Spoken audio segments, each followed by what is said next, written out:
You're your host with me today. This is Meech from my last episode. How you doing today, Meech? I'm doing great, friend. How you doing?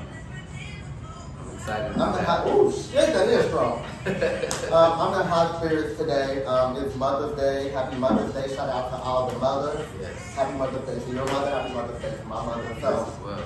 I'm in high spirits. It feels good outside. Feel great.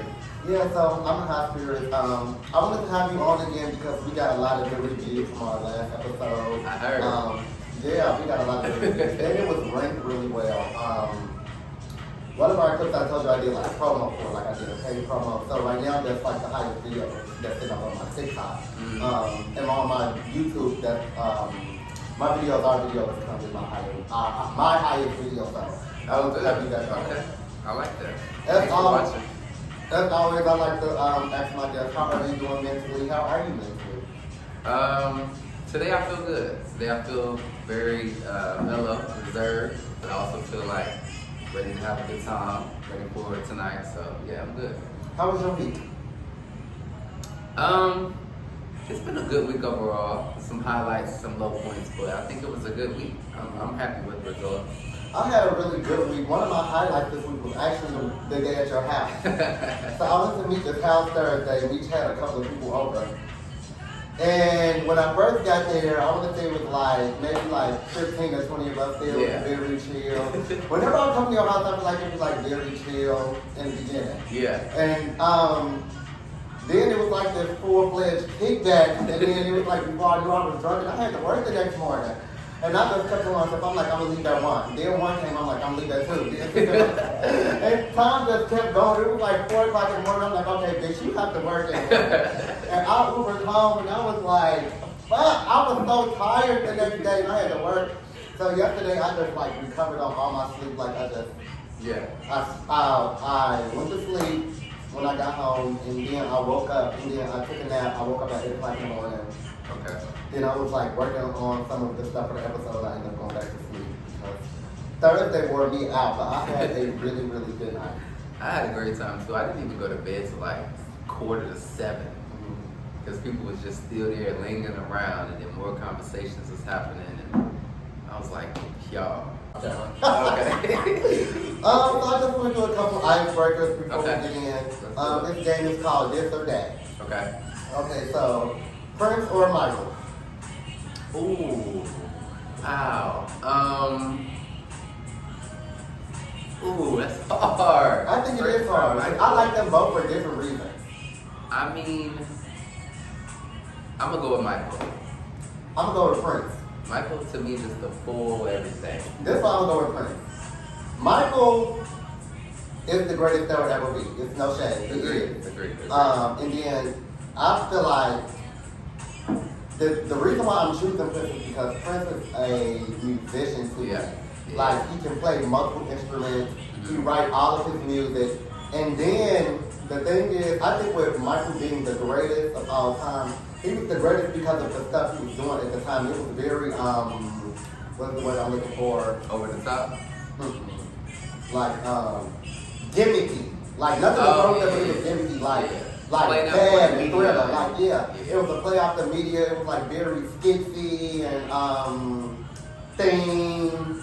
And that was really, really good for back then. And sometimes we have that, like, people say that about old Nicki Minaj or old Lady Gaga. The thing that I feel about that is, although those artists are great, that's not going to transition well 20 years later. Like, if you play a Prince song now, most of the time, it feels like those songs can fit in this era.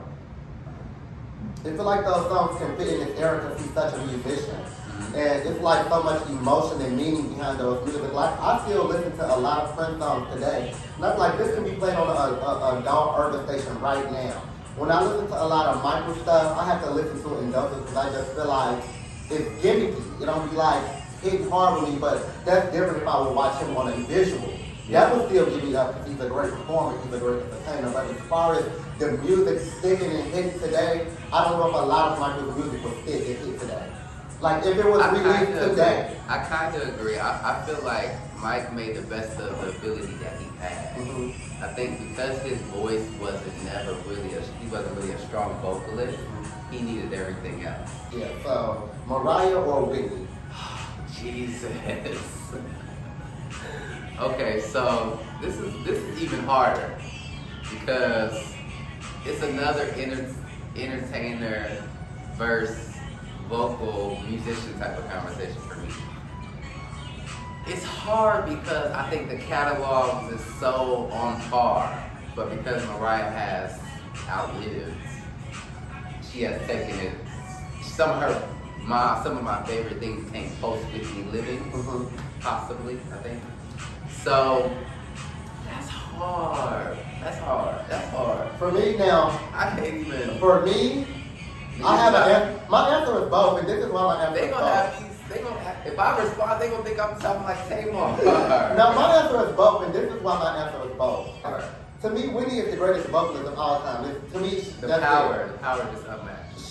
The things she can do with her voice, could do with her voice, it was just unmatched to me. Like, as far as a singer, Whitney is the standard. That lady can sing, but if we're talking a full-blown catalog, I prefer Mariah's catalog over Whitney's catalog. Mariah's catalog, I hate to say it, kill Whitney because Whitney's catalog is so strong. Mariah's catalog is better. But you gotta remember that, like, after Whitney stopped doing ballads, the music went down. So I say I love Whitney, but it's just. If I want to hear somebody sing, if I want to hear somebody sing, then I would prefer Whitney. If I want to hear a good catalog of music, it's Mariah for me. It's hand in hand. I think the choice for me, I'm gonna go with Mariah, but it's no shade to Whitney because Whitney is just Whitney. Okay, I got another one. Okay. Toni Braxton or Mary J. Blige? Oh, Toni Braxton. Really? Hands down. I think Mary. It's Mary for me. It's Mary for me, hands down. This is another. I'm gonna go like I said with the other one. It's another for me a longevity versus catalog conversation. To me, Toni has the better albums. I'm disagreeing. You and Toni, I'm a Mary. You just disrespect Toni. I cannot believe that. Brandy or Monica? Oh God, I hate this game. I hate this game. Oh my God. Brandy's fans are stars. Monica's dubs. They gonna be on my ass at the end to watch this video. Brandy. I'm gonna go Monica. I gotta say Brandy because to me Brandy has a better voice. I agree. She's the better artist. She has the better albums. I disagree. The reason why I like Monica is because I like Monica. Take me The person. I like Monica the person. You like Monica Morel. 70,000 times more than whoever Brandy is in this moment. I do believe that Monica is more relatable, but I prefer Monica's music over Brandy's music. I think they both have really good catalogs. No. You said something different. What? You said prefer her music over Brandy's music. That doesn't mean it's better music. That means it's more relatable to you. No, so You think Monica makes better music than Brandy? I'm gonna break it down. When I listen to Brandy's music, the things I'm listening for are the background, the runs, the things she's doing with her voice. Yep, I'm saying she does all of that. Brandy does all of that. I'm saying Brandy does all of that. I think Brandy's voice is her instrument. Oh my God. Like, she's an amazing singer. But Monica's music, it just bop. Like, she got motherfucking bop. Meech, I'm a Virgo. Tell me about my sign. Oh, I don't know a lot about Virgo. You know? I don't know about y'all sign in general, but the Virgos that I know I like. You're a Cancer, right? Cancer. I don't know nothing about Cancer. But I don't necessarily believe in that, but I feel like, you make certain concessions for who you want to be with. If you can. What would you do if your friend God tried to holler at you or your God's friend tried to holler at you? If my How would you handle friend's that? guy try to holler at me? Either your friend's God or your God's friend. Like your God's friend. God. That's essentially the same thing. That's a tough question. Because I've had both of these experiences. I did too, and I'm gonna talk about it after you. There's no right answer. If it's my friend's boyfriend, depends on the friendship. It depends on if it's multiple times, and it depends on the ways that they do it. Like, if they're giving me compliments or stuff like that, okay, cool. But if it's just like, hey, you know, so-and-so out of town, we should hang out, or let me come to your house, or we should go out together, something like that, I feel like that's too close for me. That goes all the way back to when I said, yes! Y'all, while we was recording, I put the device on Do Not Disturb so I can get no interruptions, and it went on sleep mode. And we recorded so much content that just deleted. Yeah.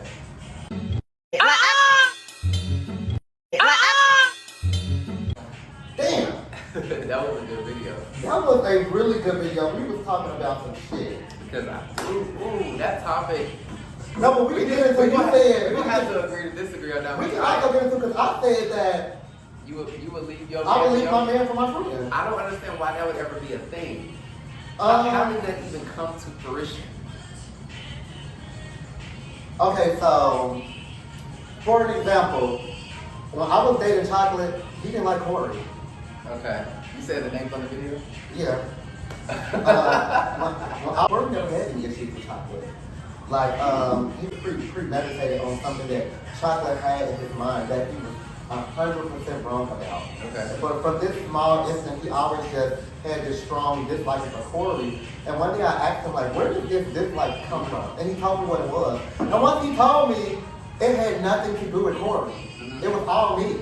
Okay. But anyway, his dislike started to do with Corey said something one day to me. He was like, you know, he said something. And I was like, next time this happens, I'm going to say something to him. I'm like, and I'm going to say it while you're right there. Yeah. So Corey went to speak to him one day, and he had gave like Corey like a look or something. And bitch, I had like punched him in the chest. I'm like, stop playing with my fucking friend. I'm like, he always being nice to you and you be being, and then Corey take them to him, and it was just like, I just let Corey say what he wanted to say. And then it was like, at that point, like, it was like, I just felt like that could possibly have grown. And it's like, I'm not willing to be with a guy who just gonna be disrespecting my friends because my friend was there before my man, and my friend is probably gonna be there after my man. Well, your friend should be there because I mean, it takes a lot of time to get to one person that you end up with.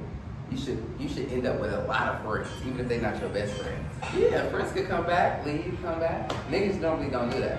I just have a difference of opinion about that situation. Our friendships is different. Like, that same situation you talking about, a lot of y'all, and I'm saying y'all, not you, but I'm talking about us, our community, don't understand boundaries in friendships. I was literally at the club, a month ago, and person A and one of their friends was dancing. And I'm there, my friend's there, my best friend is in town, and A is just, and the person I was talking to or dealing with, or whatever you want to call it, their friend was just like, touching inside their underwear, like inside their underwear. I'm dead serious. I have the video. And that's a friend. Pushing them down, like a friend. Yes. I don't know if that was a friend. That probably not. I don't have to. You know who I'm talking about? I don't know who you're talking about. You know who person A is? Yeah. Person B has the same name as the person I live with.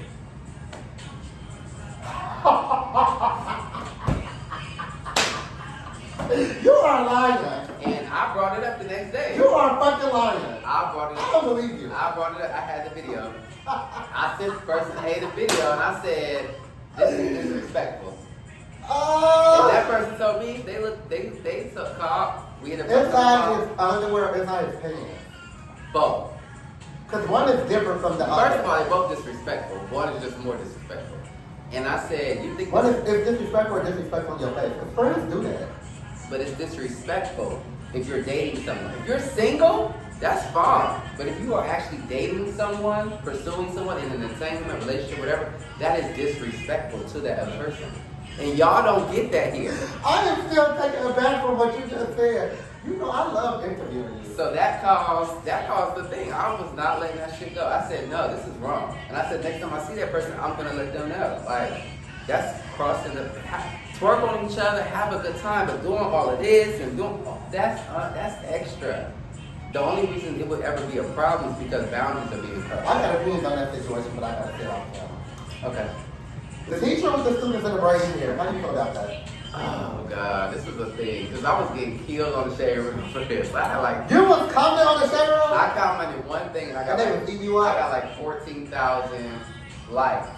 It was like 7,000 no's and 7,000 yeses in the comments.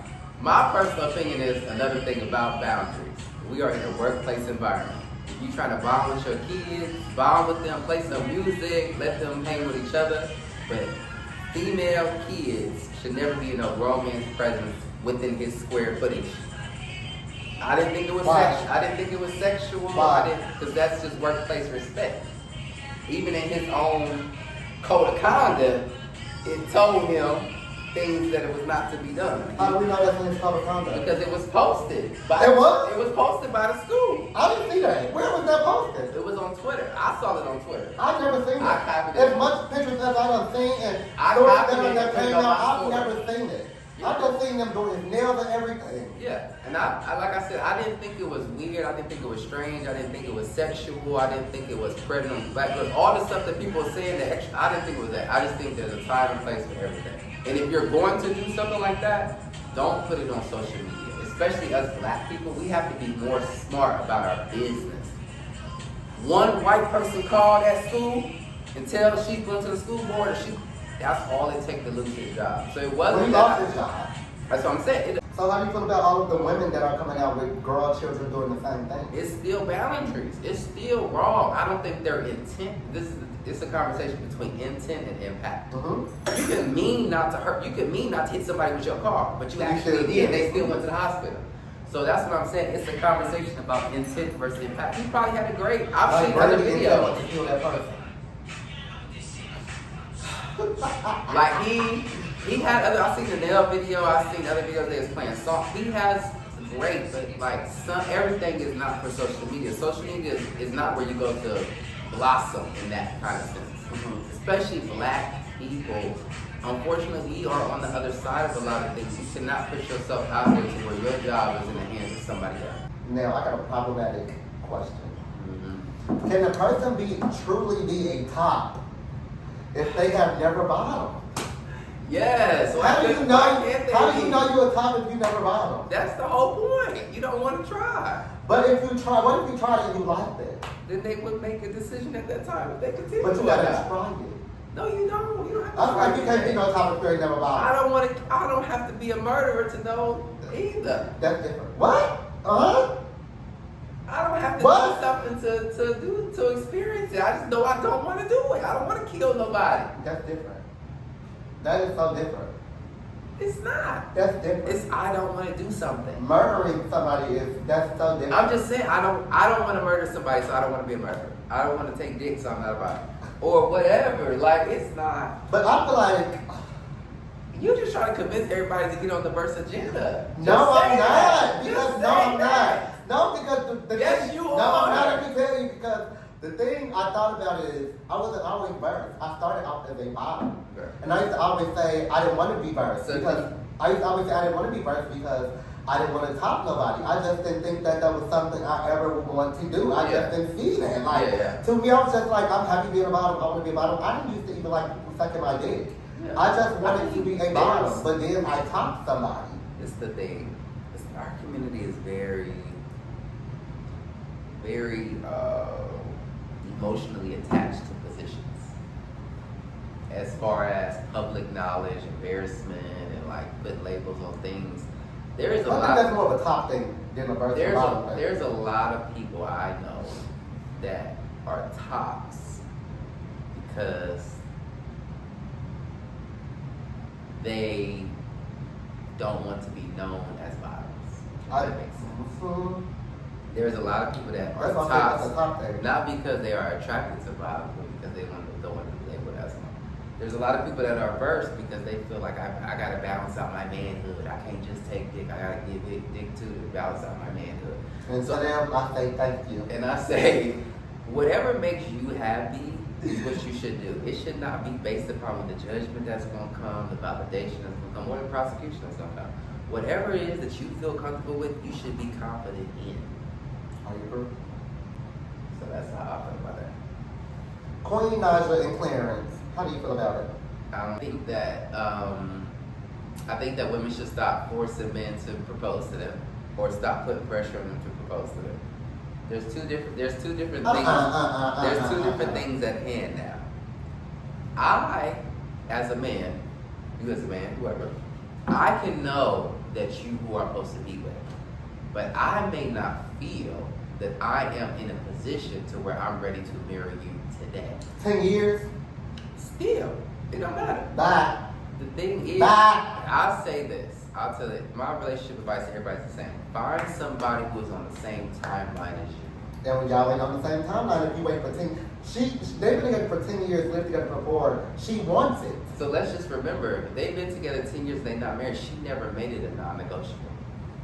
She's speaking up about it now. 10 years in, it's too late. He gonna marry you when he wanna marry you. There's two different things. Knowing I want to marry you and know I'm ready to be a husband. Those are two totally different conversations.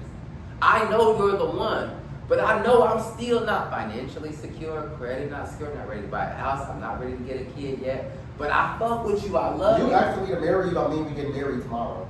But that's what it means That's for called women. engagement. I disagree. When men propose to a woman, he's ready to get married. When a woman says yes to a proposal, she feels like y'all are ready to actually tie the knot. I think it's two different conversations. I think that, I'm going to give you both my views. Engagement is a step. For one, I think it's very cool for us to live in different houses until we are engaged. Okay, yes, I agree. Until we are engaged. When we are engaged, that's the next step for us to move together and get to know each other. I'm essentially meeting my husband. Mm-hmm. I'm about to learn you differently because I have a You're engaged, 24/7. I agree. I'm learning my husband before I get my husband. That's how I feel about engagement and marriage. However, The one thing 5 years max of dating. of dating, and you came out with 5 years of us having a situation.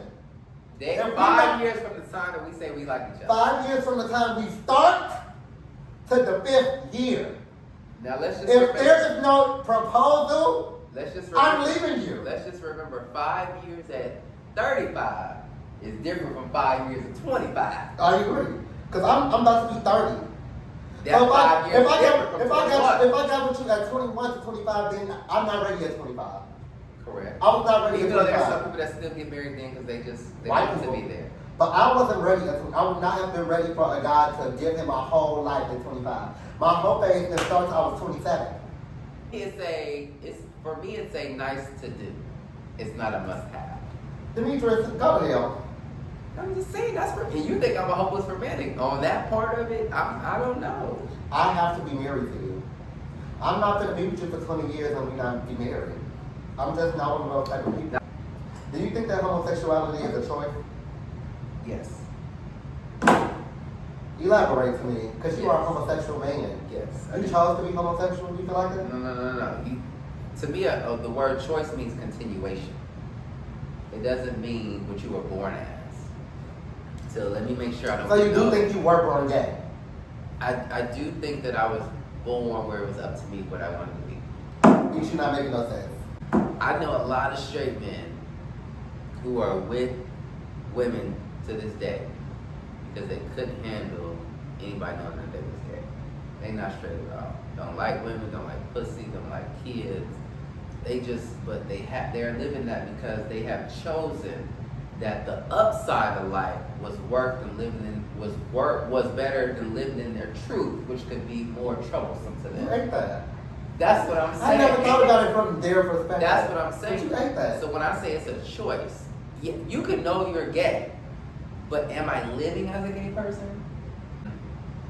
You want to be straight and you're gay, or you're straight, or higher? Let people be who they want to be and take them for what they are. I definitely think that you just gave me something that I had not even thought about outside of the perspective as an openly gay man. Mm-hmm. And I've been openly gay for